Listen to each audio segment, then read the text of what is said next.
Hi, I'm Georgia, and welcome to Storytime Friends. Today, I'm going to read the book Ada Twist Scientist by Andrea, Beaty, illustrated by David Roberts. This book is about a young girl who thinks like a scientist and does everything she can to find the solution to the problem.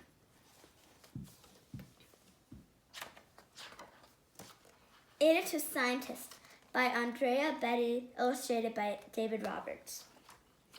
Ada Marie, said not a word till the day she turned 3. She bounced in her crib and looked all around, observing the world, but not making a sound. She learned how to climb and make her big break with a trail of chaos left in her wake.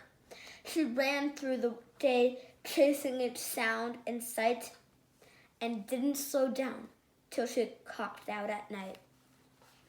So you can see all the things she left behind her.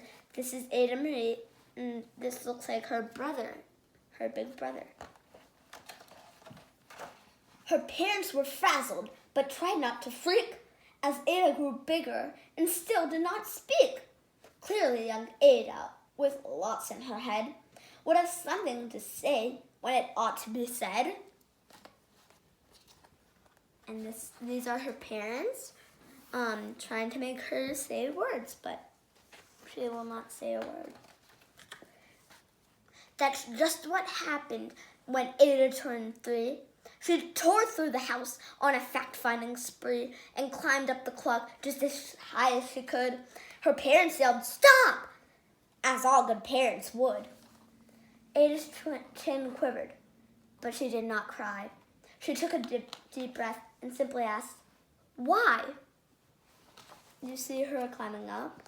You see her shoe, another shoe, all the chaos. Why does it tick and why does it talk? Why don't we call it a granddaughter clock? Why are there pointy things stuck to her rose? Why are there hairs up inside of their nose? She started with why and then what, how, and when.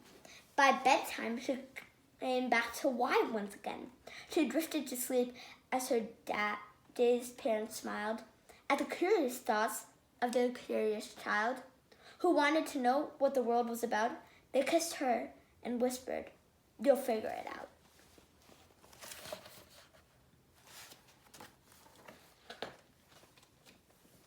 Her parents kept up with their high-flying kid, whose questions and chaos both grew as she did. And you see how she's asking her parents questions and they might not know the answers. Even Miss Greer found her hands were quite full when young Ada's chaos wreaked havoc at school. But this much was clear about Miss Ada Twist. She had all the traits of a great scientist. And if you've read the other books, here is Rosie Revere, engineer, and Iggy Peck, architect.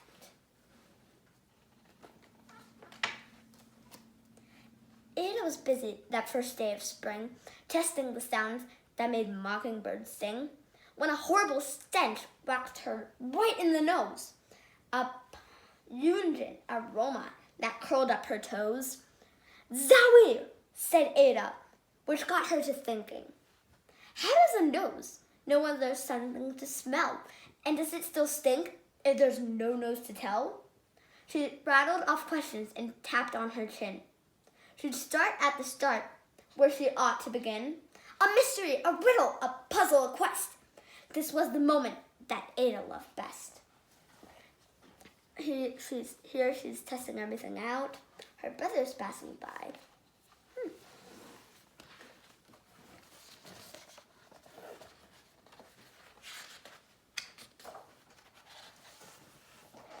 Ada did research to learn all she could of smelling and smells, both the stinky and good. One hypothesis Ada thought could be true. The terrible stink came from Dad's cabbage stew. She tested and tested, but soon Ada knew it was time to come up with hypothesis 2. And here she is, smelling the stew and testing out a lot of other things. Then, zowie! The stink struck again. Just like that. Hypothesis 2. It's caused by the cat. The cat couldn't make such a stink on its own. It needed perfume and some fancy cologne. So young Ada tested. The test was a flop. She started again, but her parents yelled, "Stop!" Here she is, trying to put the cat in the washing machine and smelling the cat while she's putting perfume on and cologne on him or her. Ada Marie, to the thinking chair, now! By the time you can't count 3. Enough, said her mother. That's it, said her dad. Her parents were frustrated, frazzled, and mad. Why? Ada questioned. Her mother said no. What? Ada queried. Her father said go. Her father said go. You ruined our supper. You made the cat stink. Enough with your questions. Now sit there and think. She looked at her parents. Her heart turned to goo. Poor Ada Twist didn't know what to do.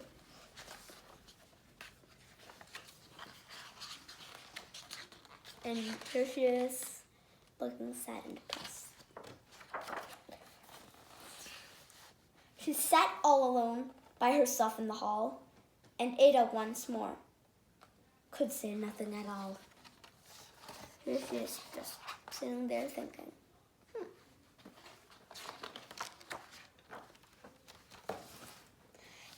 And so Ada sat, and she sat, and she sat.